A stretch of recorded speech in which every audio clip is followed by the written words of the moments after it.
Attention! The National Weather Service has issued a hurricane warning for the entirety of the National Hockey League. Please stay tuned for further information from the Storm Cellar. Welcome back to the Storm Cellar. We have 2 games under our belt. The Hurricanes are 2-0. Marty Necas sits in 3rd position in points in the NHL.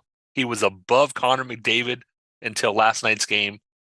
Pretty good way to start the season, right? It was a great way to start the season, but let's face it, the real reason why we are 2-0 is because I wore my chains for both games. Well, 2-0 with the obviously. chains on and stuff, and I wear them all the time now. I'm stupid-stitious, not necessarily superstitious, and that's the way we're starting. So there you go. We'll ride this wave until it stops working, and then we'll try something different. Yeah, the Hurricanes, it's so great to watch real action, and you are right, Necas. Holy cow, this is what we've been saying all along, but we're going to break it down a little bit more as we continue on. Sadly, not able to just life happens, you know what I mean, Brad? And sometimes in the Storm Cellar we are expecting guests, we're lining up guests and so forth, and sometimes it doesn't work out, and that's more than okay. Didn't work out this time. We're gonna get Miranda. We're gonna reschedule. Yeah, Miranda, next couple of weeks, no problem. This was really good too, because from Finland, I absolutely love our international guests and stuff. Right? Always room for them. So, Miranda, we'll have you back. Make no mistake. It's going to be fine. No worries. So let's get into it. Opening night. And it's funny. I guess if anyone could kind of sit in on you and I while we're watching Hurricane games, it's like we were our own knitting circle. You know what I mean? Like, it just, I talk with you more than I talk with anyone when game time is on. And we had lots of like those instantaneous recollections and notices and things like that we really liked, some that we didn't like. And it was great, a great start. And let's say the fans were fired up at the start, but Columbus in that opening game kind of put a buzz on the Hurricanes in that first 20 minutes, didn't they?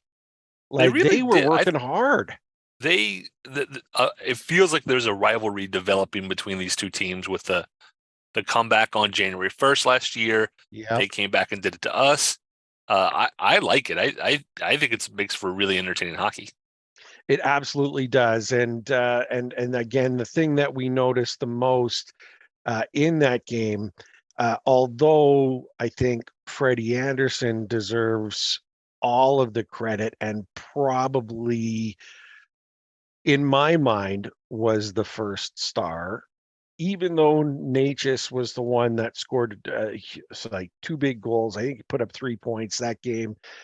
It was Freddie who kept this team in it while the rest of the boys found their legs and started connecting. And I don't know what your take is on that, but Freddie Anderson was outstanding and a sign of things to come. And of course, you know what, Freddie not getting any sort of love from anyone about potential award winners or whatever, those before the season starts, they throw all those potential winners out there, completely ignored. Yeah, of course. Completely ignored. And I think maybe that's the way he likes it even.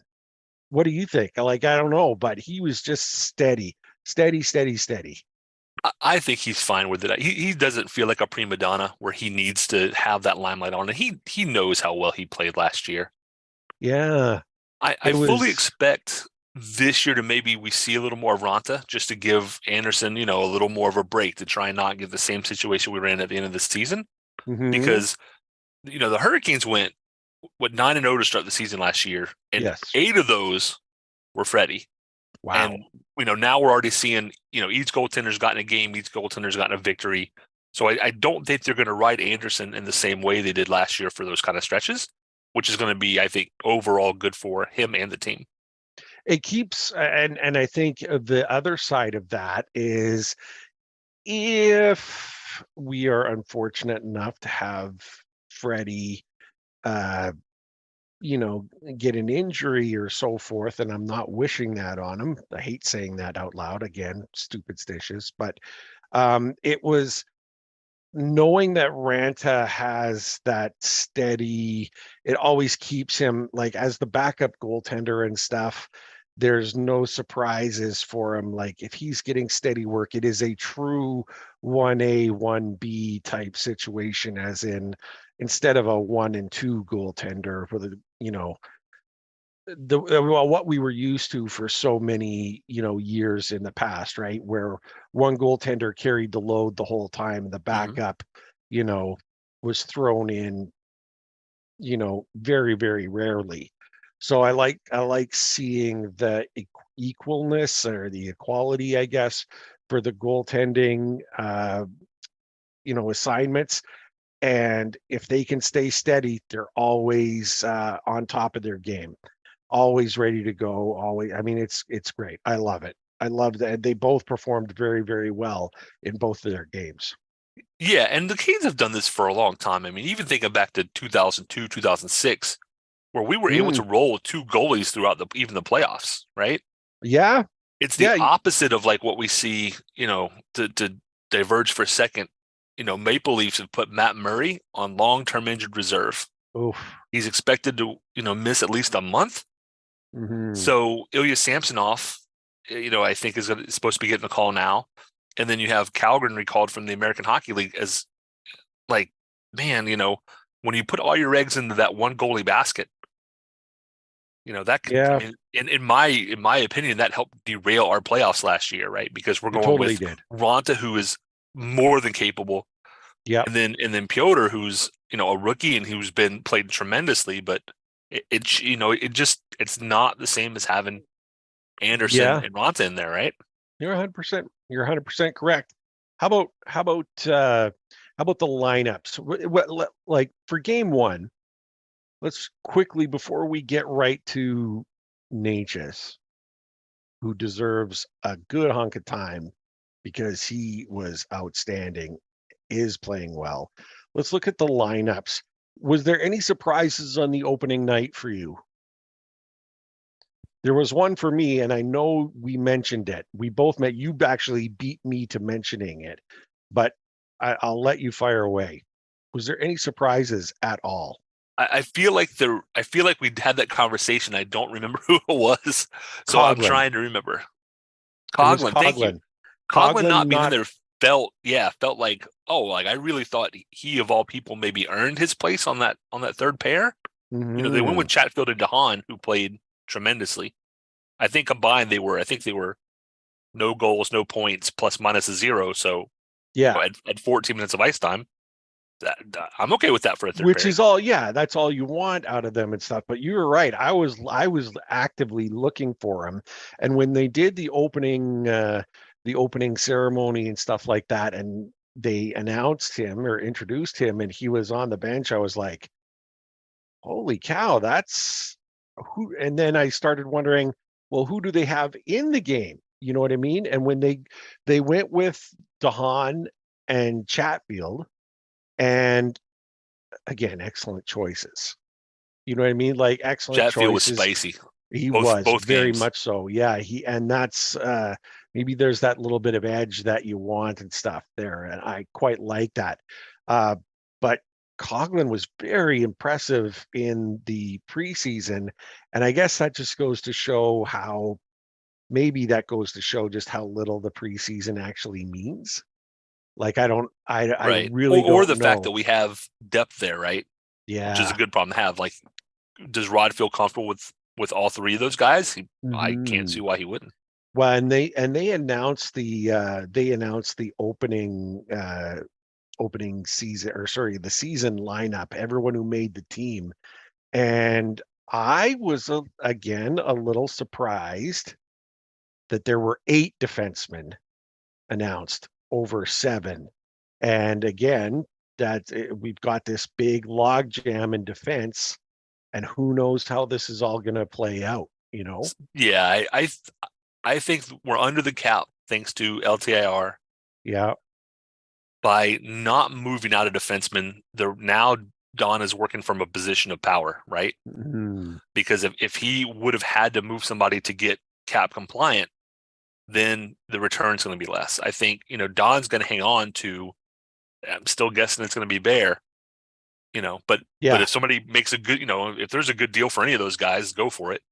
But I Yeah. think that's going to come. But the longer we get into the season, somebody's going to get hurt. Somebody's going to have a need. And we're going to say, hey, look, we have 8 NHL ready defensemen. Yeah. Yeah. And No. and just, Don Waddell playing chess, right? Yeah.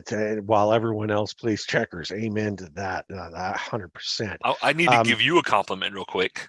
Oh, how's that? So the first goal of the year for the Hurricanes gets called, and I posted it on Twitter, but you had messaged me because I said, I think it's Stastny gets goal number 1. You said, nope, it's going to be Jarvis. And it was Jarvis, right? It was about 5 that minutes was into the second period, bing, bing, boom, in the net. And that was a tough selection too, because again, you look at the lineup and maybe the low hanging fruit or whatever seemed that it all usually aims me towards Aho, because Aho starts seasons and games very well. He's always on point. He's always ready to go. Right. And so I was thinking about it, but then there was something, now we didn't make our predictions before the game. It was like during the first period. Yeah, it was during the first period. And there was just something, the jump that Jarvis seemed to have that just made me say, you know what? He's vibing some good things going. And I think he's going to be the one. And it was great. And it was great. I was very, very happy that he made me look as good in that situation. I think he's happy that his first 2 goals this year are going to count. Yeah. Hey, isn't that true? Isn't that the truth? My goodness. Now, what did you think of the rest of the lineup? And I'm going to actually, instead of speaking in generalities, let's focus on the 2 lines that were affected most in our off season. And that is second line and third line. You can start where you wish, but that's kind of where I'm looking. The two lines that were affected most because of what happened in the off season. So in my opinion, they're both pretty easy to go with. I'll start with the third line, just because we still have Fost and Stahl. They're being flanked by Stastny. He has jumped in and been very Nino-esque. I don't feel like that line has missed a beat. Yeah, it was weird. I want to say weird. For me, it was like, I don't know if there was just not, I didn't see the dominant puck control that they displayed last season. And I think a lot of that might have had to do with the fact that, Fost and Nino and Jordan had all been together for an extra long time, and it was just like, they just know where everyone's going to be. And right, they played, I think, all 82 games together last year. 100%. And then Stastny in there now. So who was great, and they played well, and they shut down Goudreau, and that was really all that you're after. That's right. Really that's all that their job, right? If they score points, that's great. But and Goudreau, like you said, Johnny Hockey doesn't score. Yeah, it was terrific. I was glad to see that the way it worked. I think Stastny is like I've heard this called, he was called this a couple of times in, by experts and so forth. It's just like the utility knife. You know what I mean? Right. Like he could actually fit onto any line. Like he could really fit onto any line. And so, yeah, he seemed to fit right in, and they did their shutdown jobs in both games that they played here. So it's hard to hard to complain. I really couldn't see it. The second line with KK at center, and so it's KK and it's Svechnikov and it's Necas, and they look great. This one is easier for me because, in my opinion, they have outplayed the first line in both games. I feel like and a lot of people commented on it. Teravainen and Aho seem to be just a little off. Like they feel like maybe it's just early. They just need to get back into their rhythm, whatever it is. Whereas KK, Necas, and Svechnikov have been pretty dominant, I think, overall. Necas and Svechnikov gets goals 3 and 4 in game 1. Yeah. Then you have Necas, getting the first goal for the Hurricanes against the Sharks, and then Aho, nets the game winner. Yeah. But right now, the first line, I'm not worried about, right? It's that's a known quantity. They're going to get. I mean, Jarvis obviously got it, so both lines are putting up points. That's what we want. But as a group, it just feels like the second line is maybe the more dominant line, through those first 2 games. They certainly seem to be getting more ice time. And this was the funny thing. Were they getting more ice time in the game against San Jose and in the third period, or was it just that their shifts were more noticeable, more successful?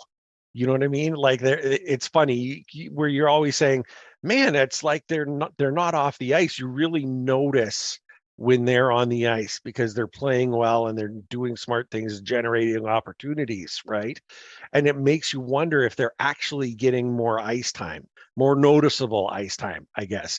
It was a question that I asked you right off, and it certainly seemed like against the Sharks, they were just Rod knew who was hot and he was rolling them out there. They kind of flipped spots is what it felt like. And maybe they did, maybe they didn't. It's hard to say. The difference in TOI, like if you were to average out between the 2 lines, is only maybe 2 minutes, 2.5 minutes through on the Sharks game. And maybe it's less than that in the Columbus game. Because Aho played 18 minutes, but Teravainen only played 14.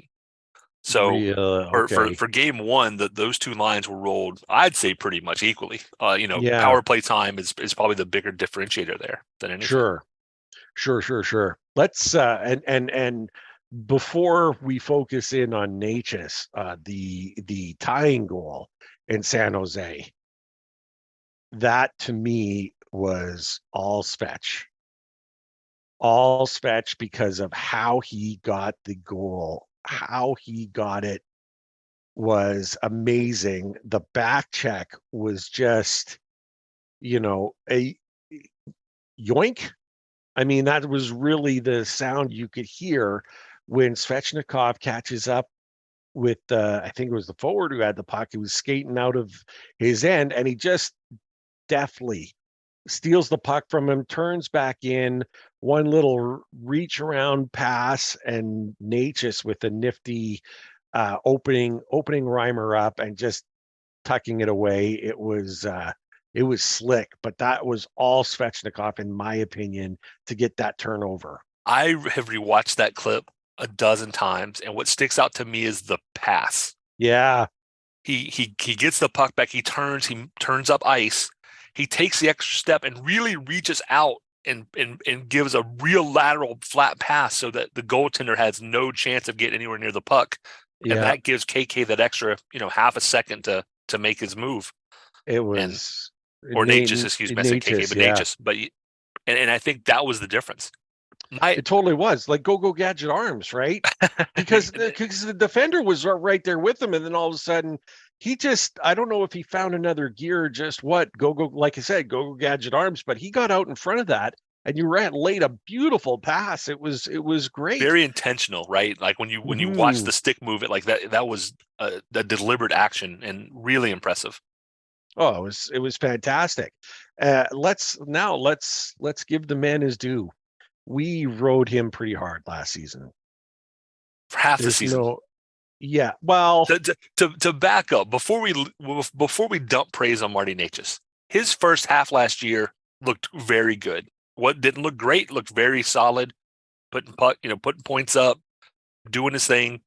He gets concussed in December, yeah, and just falls apart. yeah, So we're starting out this year, and expectations are high. I mean, he was above Connor McDavid until last night's game in points in the league. He's still tied for third. yeah. And a lot of the people above him have played 3 games. He's only played 2.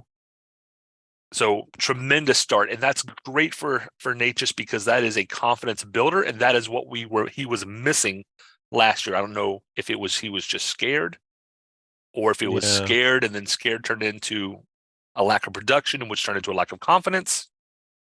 But we're not seeing that. I'm glad to see he looks like he's back. He's in it. He's, he's got a couple-year deal now, but he's playing to make bucks because he should have been making a lot more than he is.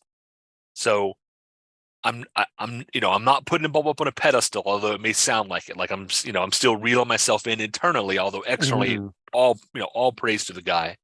But let's 80 more games, right? Plus playoffs. Well, and so he signed a prove it contract in the offseason, correct? Yep. I mean, it was 100%. It really, to me, looked like a prove it contract, and now he's got to set his mind to doing it. And I think, Coach Brindamore, same sort of deal. Who's asked after the games, what do you think of Nate? And he said, it's great. Now he's just got to keep doing it. And which is everything that we said last season. He's got to find his way and maintain that consistency and keep showing that talent. It's how many times, and I spoke with other people, how many times did we talk about dealing him? Do you know what I mean? Just Mike Dickinson called me out. Yeah. on Twitter, and he's not wrong, no, but I've said all along, too. I didn't want to deal him because I just thought he was a bum. I wanted to deal him because I said maybe this just isn't the fit for him. I thought it was, because that first half looked pretty good and he had previous success the previous 2 years. Some guys just need to change. So I do apologize to Marty. I like what I've seen so far. I'm hoping that you're pushed beyond whatever was going on. But I didn't want to trade. I would not have traded him for a bag of pucks. You know what I mean? No, and that's the thing. And you kind of said it. You're not dealing him because he's a bum. Both of us had said that he's got impressive talent and could bring back a good return. He's just not fitting in here. But when you look at everything he brings to the table, it's just not your vibe. It's like, you know what I mean? It's like, I don't know, if you're selling a car because you thought you wanted a convertible, right? And then you're riding it and it's just a little too cold, right? You don't like it so much. So you're going to deal it. Nothing wrong with the car. It's great. You just need something a little bit different. That's maybe a good way to explain it for him. My biggest knock on him last year was not talent. He is super fast. He has got great hands. Gosh. It was hockey IQ. Mm-hmm. How many drop passes to nobody or the opposition did we see last year? I haven't seen one yet this year. I'm very happy. I saw one. Did you? Okay, I'm going to pretend you didn't say that. Yeah. But it was on the power play in the San Jose one, and we made a comment about it, and it was like, but that'll tune itself out. Anyway, right. And maybe some of that. No, I was just going to say maybe some of that's just being a year older and being a little smarter and being around the guys a little more and having the off season to watch some film and go, all right, I got to take that out of my repertoire. Like I can't do that anymore. Mm-hmm. So whatever it is, it's working. He's hustling. The quickness is there. Man, he almost pulled out that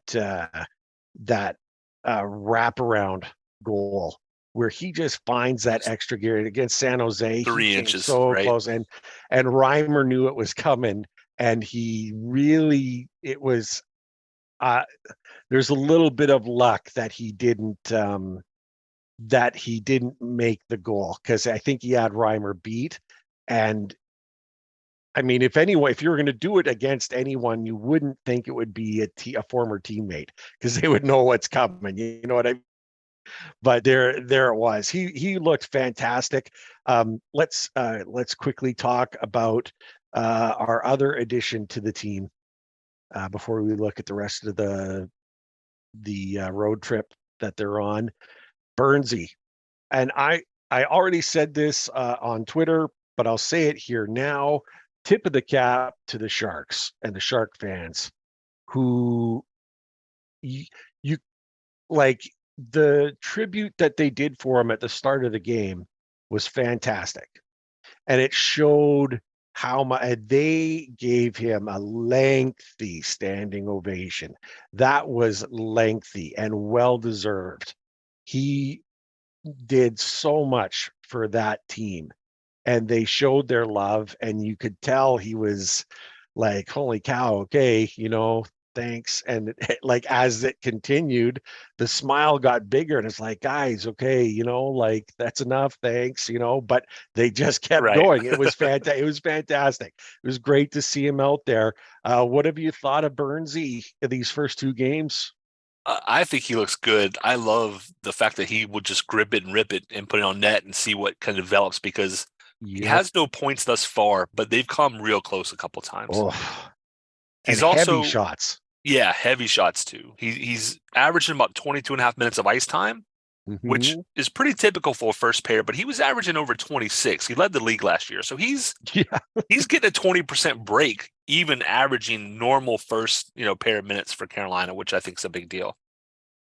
I mean, every time I see the guy, I'm more impressed, like when he interviews and things. But it might have been Pierre LeBrun on The Athletic wrote an article about the trade, and the short, synopsis version was Carolina inquired.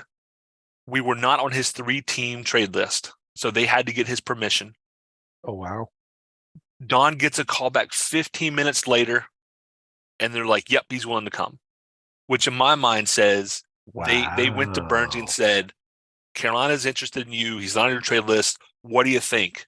And, within 15 minutes, he was like, yeah, that sounds like a great fit. Which says a lot about the way we've talked a few times about the way the players are now seeing Carolina as a cup contender, as a destination. To get somebody of his caliber to make a decision that quick, I think is, it's not like he needed to think about it overnight, talk to his wife, those kind of things. It was like, oh no, I think this is a good move.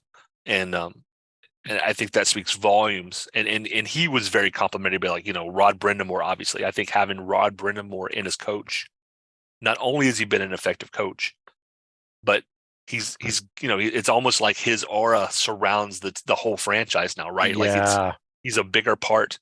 Our friend Colin from last week, who was on the show, and I never really thought of it till he put it on Twitter, but the Hurricanes have been around 25 years, and Brindamore's been around for 22 of those years. Wow. Like part of me still thinks of him as like a flyer, right? In the Keith Primo trade, like sure. Rod was going to be a Philly legend, but his time in Carolina, when you really step back and think about it, has overshadowed all the great things he had done in Philadelphia. So isn't that bizarre? You know what? He is the Kevin Dineen of the Hurricanes. Yeah. He is Mr. Hurricanes, in my opinion. He is. Oh my gosh. And to have that really is actually exciting when you say that. See, it was my understanding that the Canes were actually part of his 3, not like 3 teams that he's willing to go to. No, he had to give the exception according to The Athletic. And to do it that quickly on a snap kind of decision, that's stunning to me. And you're right. It says more about what the Hurricanes are than anything. And we made a comment about it. I don't want to put you on the spot again, but I've been having trouble. You kind of take a look around the league. Is there a better top pairing of defense? Is there a No, better pairing than no, and that's in part because Slavin is consistently underrated. yeah, If you want to make an argument, is there a better offensive pair of defensemen pairing in the league? Yes, but we both know probably, that's yeah. not how I look at things. Yeah. Is that pair going to shut people down? Sure. Oh, it The was, Sharks got yeah. one. Johnny Gaudreau, Mr. Hockey's held off the scoreboard entirely. And and you know what the biggest changes for me? What's that? And I don't want to. I hate bringing up TA, but I'm going to bring up TA for a second. We used to knock TA because he'd give up the puck, and then Slavin's got to be back to try and figure out what to do, or it's in the net. Okay. Burns at least twice has given up the puck, hustled back, Fixed and his own covered problem. himself and fixed Yep. his own mistakes. And that's a huge difference in the two players when I see people, that are making those comparisons since Burnsie's brought in. Like, is he a lot older? Yep. Is he a better defensively? Yep. Can By he a fix his own long way. mistakes? Yep. That was he made that mistake in San Jose a couple of times where he gave up the puck, and you think, oh crap, this could turn into never mind. You know what I mean? Like right. that's how quickly it was done. He gave up the puck, and all of a sudden you feel that little bit of angst, and then you realize, oh, that's Burnsie. He's got it, and he goes back and takes it right back. Imagine being Slavin. Oh, Last year versus like, oh, my partner just gave up the puck. Crap, I got to get back. I got to cover. I got, am I taking the pass? Am I taking the shot? What am I doing? And after that San Jose game, Slavin's got to be like, oh, he gave up the puck. I need to start moving. Oh, okay, we're good. We're good. You know what I mean? Like his heart rate's not racing. His heart rate is not racing, but then there's that aura of I don't have to worry, and it actually frees him up a little bit to think about.